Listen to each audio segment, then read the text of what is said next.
India is a country where more people have access to television than to tap water. These taps, however, have been running dry for quite a while now, with 330 million of its people struggling for access to water.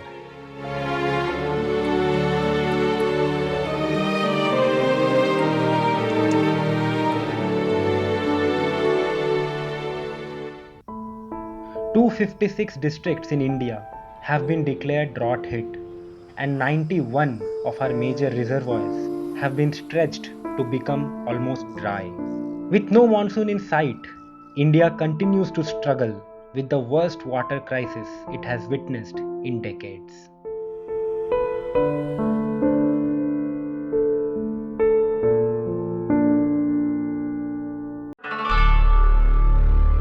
Karnataka is one of the worst hit states.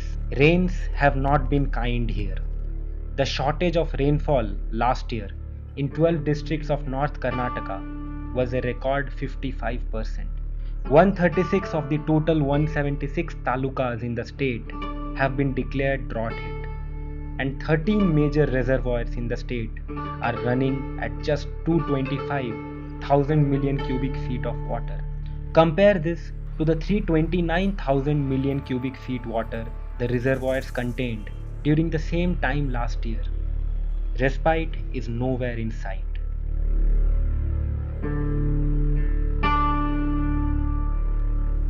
We met Anu Sridharan, who has been running Next Drop, a social enterprise that aims to solve the water crisis in Bengaluru. Next Drop has been working for 5 years now with the sole aim to solve urban water problem through technology.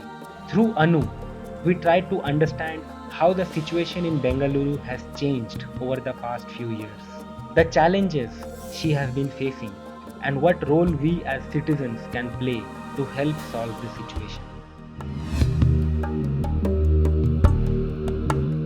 First thing is, good or bad, is we don't have enough data in general to know how bad it is or how not bad it is.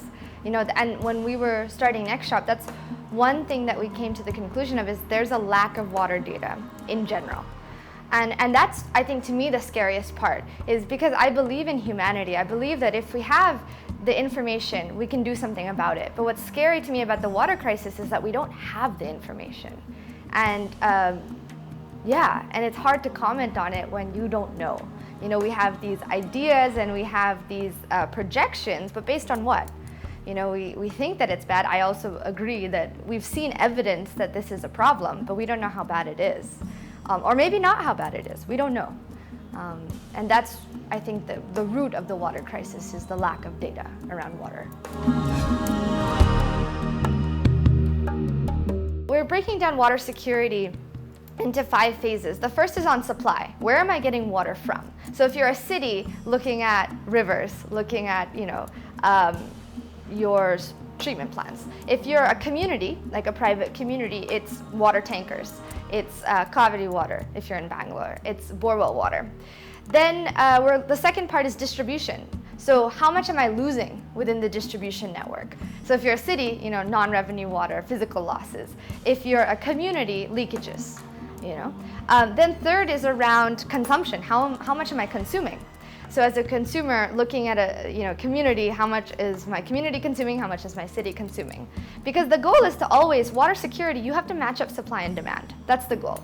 So you can either increase supply or decrease demand, or a combination of both. And that's our approach, is let's look at all the situations and increase the supply. I actually think at the lowest levels, the lower you go in the socioeconomic pyramid, the more water conscious people are. They're acutely aware of how much water they get, how much water costs, how to save water. So I would say if we have something to learn, it is from the lowest or the lower socioeconomic levels. So I would say I have seen really great innovations in the way people use water in the lowest socioeconomic strata of Bangalore. And when you don't get that regular supply of water, you have to supply with much more expensive water. It's a huge problem. While monsoon is at least a month away, water will continue to make life difficult for many of us. But as Anu says, there is still hope. Let's hope citizens wake up to the call of duty and help in every which way to save, reuse, recycle, and rejuvenate water. Water is synonymous with life. Let us all, as concerned citizens, pledge to save water, implement rainwater harvesting in our homes, and collectively work for a better tomorrow.